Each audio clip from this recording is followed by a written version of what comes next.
Dear students, आज हम लोग अगला क्वेश्चन लेके आए हैं, वो है आपका लॉज ऑफ मोशन से, उसके स्पेशल टॉपिक है फ्रिक्शन, उससे हम क्वेश्चन लेके आए हैं। ठीक है, क्वेश्चन आप एक बार पढ़ो। The crate is pulled along a horizontal surface at constant velocity. At constant velocity, velocity is constant, by an applied force F that makes angle theta with the horizontal. ठीक है, constant velocity and theta with the horizontal. The coefficient of kinetic friction, mind you, the coefficient of kinetic friction between the crate and the surface is mu. Kinetic friction का जो coefficient है वो आपका mu है। Question आपसे क्या पूछ रहा है? क्वेश्चन आपसे पूछ रहा है find the angle theta such that applied force is minimum to slide the block। जो फोर्स आप किसी एंगल पे लगा रहे हैं उस पर्टिकुलर ब्लॉक पे, वो फोर्स जो है दैट शुड बी मिनिमम। ठीक है, also find the minimum value of force. अब देखो बच्चों, ये क्वेश्चन अपने आप में बहुत कुछ एक्सप्लेन कर गया। ऐसा क्वेश्चन आपका एक बार मेंस में आया हुआ है, उसमें क्या पूछा था? Find the minimum force to just pull the block. अब देखो कितना छोटा क्वेश्चन है, उसके रेस्पेक्ट में इस क्वेश्चन ने पूरा का पूरा आपको एक्सप्लेन करके रख दिया है। वहां पे आपको ये फील करना पड़ता है, if I would have asked the same question but in a different language, वो होता आपका find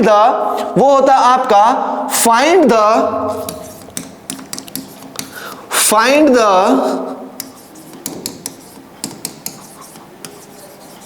minimum force to just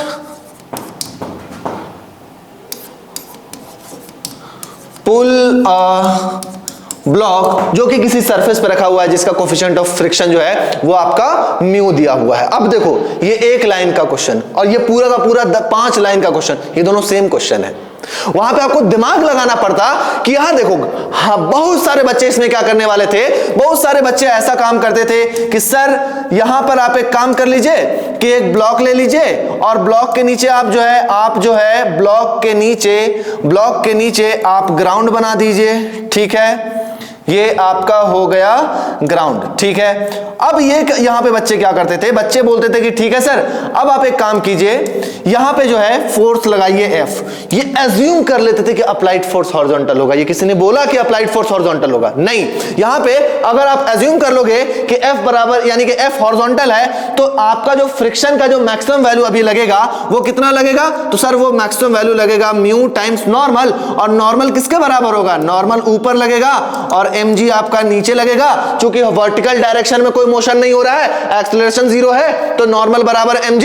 तो आपका फोर्स का, फ्रिक्शन फोर्स का जो मैक्सिमम वैल्यू होगा वो होगा म्यू टाइम्स नॉर्मल, और नॉर्मल का वैल्यू किसके बराबर है? mg के, तो म्यू mg। सर फोर्स का जो आपका मिनिमम वैल्यू होगा, so that it just starts, और it starts moving with a constant velocity. उस केस में भी यही आंसर आएगा। तो F minimum will be equal to sir mu times mg। बच्चे ऐसे कर देते हैं और ऑप्शन में ये होता है और आंसर गलत होता है। तो ये आंसर आपका क्या है? गलत है। क्यों? क्योंकि हमको मिनिमम फोर्स निकालना है।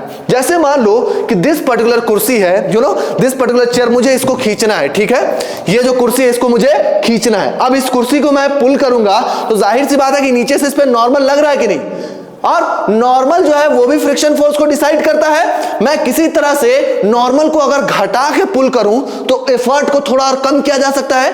नॉर्मल को घटाने का मतलब you will have to apply force at certain angle, जिससे तुम्हारा नॉर्मल क्या हो, वो घटे और तुमको खींचने में क्या हो, आसानी हो। इसका मतलब force must be applied at certain angle. देखो हम लोग आगे बढ़ते हैं कि चलो यहां तक तो समझ में आ गया सर कि फोर्स किसी पर्टिकुलर एंगल पे लगाया जाएगा, तब जो फोर्स का वैल्यू आएगा वो मिनिमम आएगा। To pull it, to just pull it in case of static friction, और to basically provide a constant velocity motion. ठीक है, यहां पे कांस्टेंट वेलोसिटी मोशन प्रोवाइड करने के लिए पूछा गया है, तो हम यहां पे फोकस करते हैं। अब आते हैं हम लोग क्वेश्चन के सॉल्यूशन पे, हम आगे बढ़ते हैं।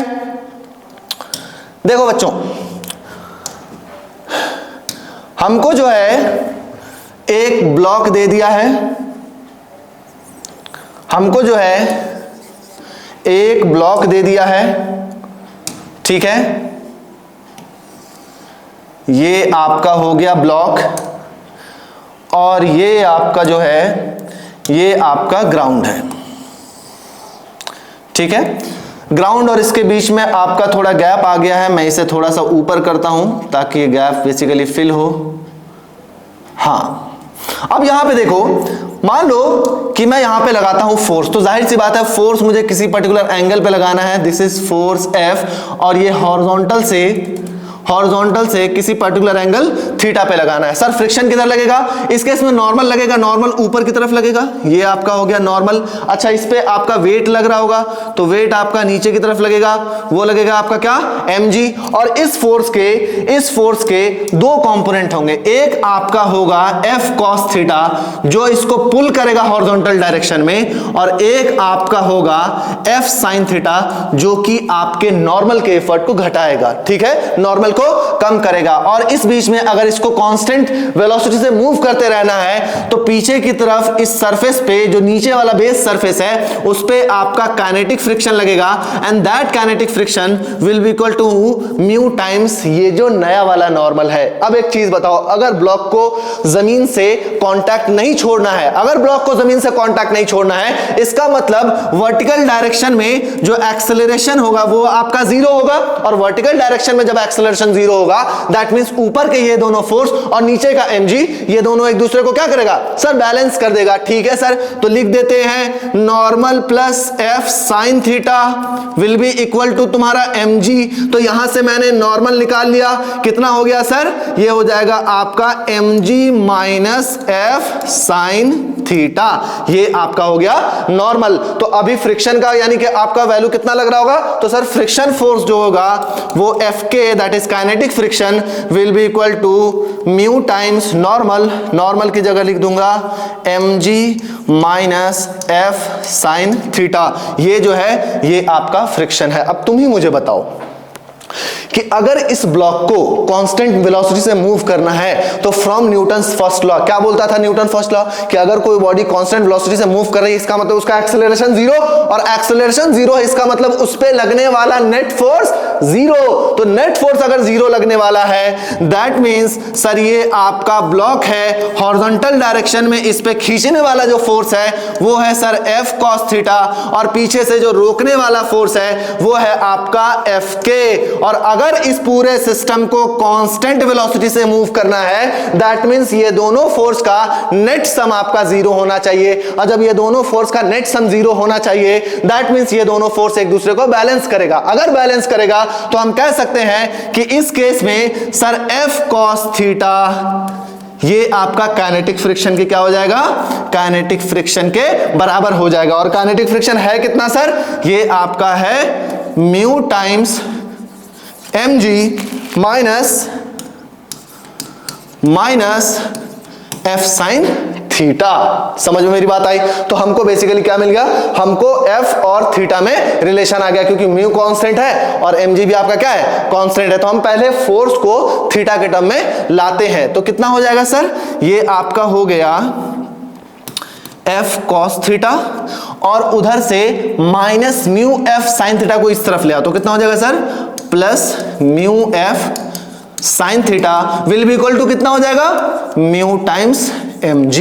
तो यहां से हम फोर्स निकाल लेते हैं। फोर्स कितना होगा? तो सर फोर्स आपका हो जाएगा म्यू mg को आप ऊपर ही रखो, ये आपका म्यू mg हो गया। नीचे से अगर f को कॉमन कर लेंगे तो क्या बचेगा? cos theta plus mu sin theta. इस चीज को नीचे ले जाओ डिनोमिनेटर में, तो कितना हो जाएगा? cos theta plus mu times sin theta. ये आपका जो है फोर्स का इक्वेशन आया है as a function of x।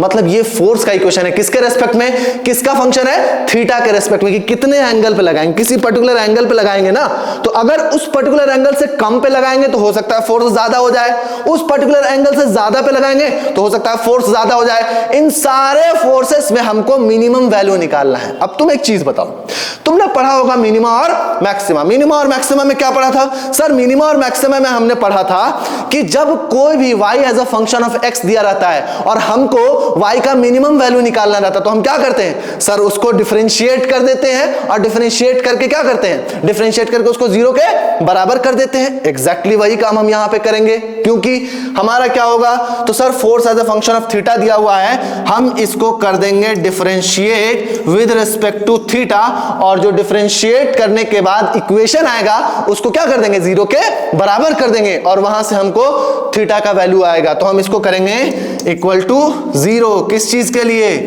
For आपका फॉर मिनिमम फोर्स। क्लियर है? तो इसको डिफरेंशिएट करना याद है, ठीक है सर, ये आपका याद है।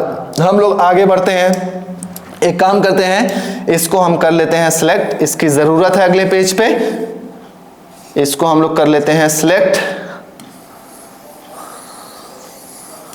ठीक है, इसको हम लोग कर लेते हैं सिलेक्ट, ठीक है, या फिर हम लोग आगे बढ़ते हैं, इसको याद कर लेते हैं। ओके, सो हम लोग बढ़ते हैं आगे, नया पेज लेते हैं, और जो इक्वेशन था वो आपका था F is equal to mu m g divided by cos theta plus mu sine theta. ठीक है, हमको इसको करना है क्या, डिफरेंशिएट। तो differentiation of force with respect to theta कितना हो जाएगा सर, ये आपका न्यूमरेटर यानी कि डिवीजन का फंक्शन है, तो हम क्या करेंगे सर, नीचे पूरे डिवीजन का स्क्वायर कर देंगे, क्योंकि हमको सॉल्व करने आता है। ठीक है, कोशेंट रूल लगा दो, कोशेंट रूल लगाओगे तो क्या हो जाएगा सर, नीचे जो भी चीज है cos theta plus mu sine theta, इस पूरी चीज का पहले तो आप स्क्वायर कर दीजिए, और जिसका नीचे स्क्वायर करते हैं इसी को ऊपर ले जाते हैं बिना डिफरेंशिएट किए हुए। तो cos theta plus mu sine theta, इसको ऐसे ही पटक दिया मैंने यहां पे। अब बचा क्या सर, न्यूमरेटर म्यू एम जी। अब न्यूमरेटर म्यू एम जी तो कांस्टेंट है, चाहे किसी भी एंगल पे फोर्स लगे, mu constant m g constant, तो उसका डिफरेंशिएशन क्या हो जाएगा सर, जीरो हो जाएगा। अब बढ़ते हैं किस पे, अब बढ़ते हैं सर ऊपर वाली चीज को कांस्टेंट रखिए, माइनस म्यू एम जी को वैसे ही रख दीजिए, और ये जो पर्टिकुलर डिनोमिनेटर है उसको अब डिफरेंशिएट कीजिए। तो कॉस का डिफरेंशिएशन क्या हो जाएगा सर, ये हो जाएगा माइनस साइन थीटा, फिर plus mu into sine theta, तो plus mu into sine theta का डिफरेंशिएशन क्या हो जाएगा sir, it will be cos theta. तो म्यू इंटू कॉस थीटा, ये हमने क्या कर लिया है, ये इसका डिफरेंशिएशन कर लिया है। चूंकि फोर्स का मिनिमम वैल्यू निकालना है, तो इस पूरी चीज को हम किसके बराबर कर देंगे, जीरो के बराबर कर देंगे। अब इस पूरी चीज को जीरो के बराबर करोगे तो जाहिर सी बात है डिनोमिनेटर से तो हमको मतलब है नहीं, क्या बराबर होना चाहिए जीरो के सर, न्यूमरेटर जीरो के बराबर होना चाहिए। ये चीज तो जीरो से मल्टीप्लाई होकर के पूरी क्या हो गई है, जीरो हो गई है। इसका मतलब ये जो राइट पर्टिकुलर थिंग है, ये थिंग क्या होनी चाहिए, जीरो होनी चाहिए। आप इसको पहले सॉल्व कर लो, कैसे सॉल्व करोगे,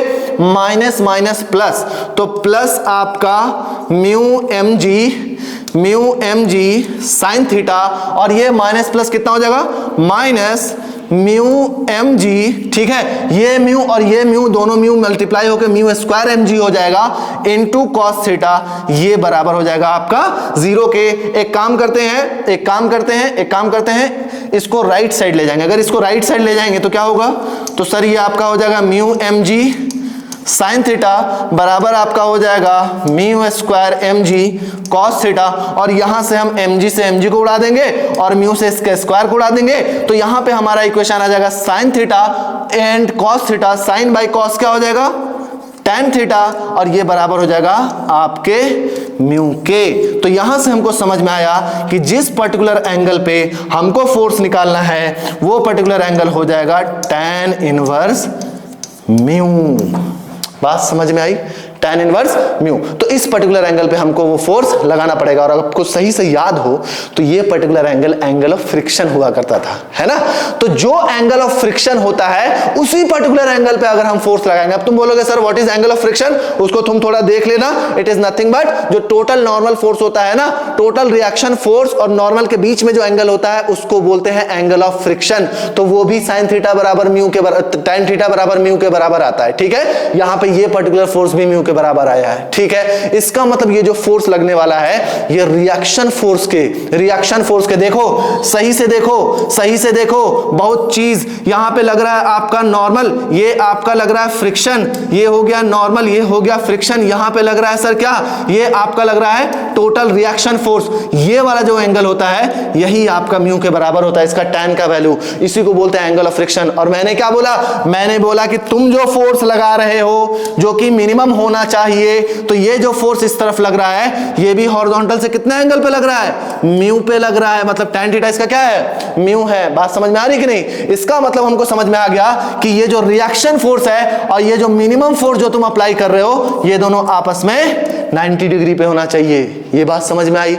ठीक है, ओके सर, बात समझ में आपकी आ रही है। अब हम थोड़ा आगे बढ़ते हैं। ठीक है, यहां से हमको पता चल गया कि सर इस मोमेंट पे, इस पर्टिकुलर एंगल पे फोर्स हमारा क्या होगा, फोर्स हमारा मिनिमम होगा। तो अगला सेक्शन है कि वो मिनिमम फोर्स क्या होगा, वो मिनिमम फोर्स हमको निकालना है। तो मिनिमम फोर्स का इक्वेशन हमको पता है, उसमें हमको कॉस थीटा और साइन थीटा का वैल्यू रख देना। अब तुम्हें tan थीटा तो पता है, कितना है सर, tan थीटा आपका म्यू आ गया है। तो अगर मान लो कि यहां पे मैं एक ट्रायंगल बनाऊं और इस एंगल को म्यू कर देता हूं, इस एंगल को थीटा कर देता हूं, ये सामने क्योंकि tan थीटा म्यू है, इसका मतलब परपेंडिकुलर हो गया म्यू और बेस हो गया आपका क्या 1, तो हाइपोटेनियस क्या हो जाएगा, तो सर हाइपोटेनियस हो जाएगा √1 प्लस म्यू स्क्वायर। और हम इस ट्रायंगल से, राइट एंगल ट्रायंगल से साइन थीटा और कॉस थीटा का वैल्यू निकाल लेंगे। साइन थीटा क्या होता है सर, साइन थीटा होता है परपेंडिकुलर बाई हाइपोटेनियस। तो कितना हो जाएगा सर, ये हो जाएगा mu divided by √1 plus mu का स्क्वायर, क्योंकि ये परपेंडिकुलर है और ये आपका